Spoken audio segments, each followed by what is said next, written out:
Future plan కొత్త రాజధాని, 4వ రాజధాని గురించి, ఉమ్మడి రాజధాని గురించి? సుబ్బారెడ్డి గారి మాటలు విన్న తర్వాత నాకేమనిపించిందంటే, ఇన్నాళ్ళు జగన్మోహన్ రెడ్డి ఒక్కడే తొగ్లక్ అనుకున్నాము, మొత్తం కుటుంబమే తొగ్లక్ అని ఇప్పుడు అర్థమైందండి. మొత్తం బాబాయిలు, పిన్నులు, అన్నలు, తమ్ముళ్ళు అందరూ తొగ్లక్లని ఇప్పుడు అర్థమైంది. అయితే సుబ్బారెడ్డి గారు చెప్పిన దాంట్లో ఒక వాస్తవం ఉంది. అదేంటంటే, ఎన్నికల తర్వాత జగన్మోహన్ రెడ్డి ఎటు ఆంధ్రప్రదేశ్లో ఉండలేరు కాబట్టి, ఎన్నికల తర్వాత ఆంధ్రప్రదేశ్ ప్రజలు జగన్మోహన్ రెడ్డిని తరిమి కొడతారు కాబట్టి జగన్మోహన్ రెడ్డి ఉండబోయేది హైదరాబాద్లోనే. అందుకే సుబ్బారెడ్డి గారు ఏమన్నారంటే హైదరాబాద్ కావాలి అన్నారు.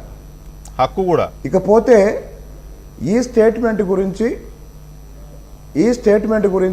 రాష్ట్ర ప్రజలకు నేను చెప్పేది ఏంటంటే, 2019 ఎన్నికలకు ముందు జగన్మోహన్ రెడ్డి కొన్ని ప్రకటనలు చేశాడు.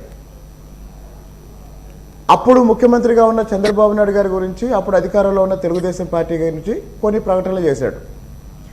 అవన్నీ అబద్ధాలని, అమరావతి గురించి చెప్పింది అబద్ధమే, కోడికత్తి గురించి చెప్పింది అబద్ధమే, బాబాయ్ హత్య గురించి చెప్పింది అబద్ధమే, డిఎస్పీ ప్రమోషన్ల గురించి చెప్పింది అబద్ధమే. అన్ని అబద్ధాలని ఎన్నికల తర్వాత తెలిసింది. కాబట్టి ఎన్నికల ముందు జగన్మోహన్ రెడ్డి ఏం చెప్పినా, వైఎస్ఆర్సీపీ ఏం చెప్పినా ఈసారి ప్రజలు నమ్మే పరిస్థితిలో లేరు.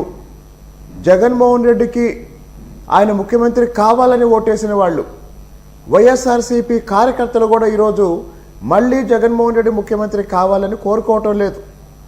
కాబట్టి ఎన్నికలకు ముందు వాళ్ళ వైఫల్యాన్ని అంగీకరిస్తూనే ప్రజల దృష్టిని మళ్లించడం కోసం, ఇప్పుడు గుర్తుపెట్టుకోండి సార్, ఇప్పుడు తెలంగాణ అయినా ఆంధ్ర అయినా ప్రజలకి రాష్ట్రాల్లో ఉన్న సమస్యలు, రాష్ట్రాల్లో ఉన్న నిరుద్యోగం, రాష్ట్రాల్లో ఉన్న నీటి సమస్య, రాష్ట్రాల్లో ఉన్న కరువు, వీటిని పరిష్కరించాలంటే రావాల్సిన పెట్టుబడులు, రావాల్సిన పరిశ్రమలు, ఎలా సంపద సృష్టించాలి అనే ఆలోచనతో ఈరోజు ప్రజలు తెలంగాణలో ఇప్పటికే ఒకసారి వాళ్ళు మార్పును కోరుకున్నారు.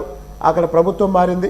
ఆంధ్రప్రదేశ్లో కూడా ప్రజలు బలంగా మార్పును కోరుకుంటున్నారు. కాబట్టి సుబ్బారెడ్డి చెప్పినా, ఇంకొక శిలక జ్యోతిష్కుడు ఎవరైనా చెప్పినా కూడా రాజధానికి సంబంధించి అమరావతి తప్ప ఇక ఏ రాజధాని గురించి మాట్లాడినా రాయలసీమ ప్రజలే జగన్మోహన్ రెడ్డిని తరిమి కొడతారండి.